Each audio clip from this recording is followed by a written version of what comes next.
బంగారానికి డాలర్కి ఉన్న సంబంధం ఏంటి? ఎందుకు డాలర్ విలువ పడిపోతే బంగారం రేటు పెరుగుతుంది?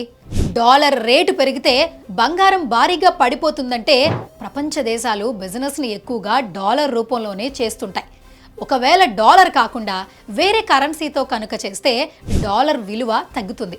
అలా తగ్గితే బంగారంపై పెట్టుబడులు పెడతారు. మొన్నటి వరకు యుద్ధాలు కూడా గోల్డ్ రేట్ పెరగడానికి కారణమయ్యాయి. ఇప్పుడు అన్నీ తగ్గుముఖం పట్టాయి కాబట్టి గోల్డ్ రేట్స్ తగ్గుతూ వస్తున్నాయి. లక్షకి చేరే అవకాశం ఉంది కాబట్టి ఎవరైతే బంగారాన్ని తాకట్టు పెట్టి వడ్డీలు కడుతున్నారో వాళ్ళంతా ఇప్పుడే విడిపించుకొని అమ్మేసుకోండి. తగ్గినప్పుడు చూద్దాంలే అని అనుకుంటే మాత్రం ప్రమాదంలో పడతారు. నైట్కి నైటే లక్షకి చేరుతుంది. వచ్చే లాభం కాస్త మొత్తం పోతుంది. సో లేట్ చేయకుండా శర్మ గోల్డ్ కంపెనీ వాళ్ళకి కాల్ చేయండి. తాకట్టు బంగారాన్ని విడిపించుకోండి.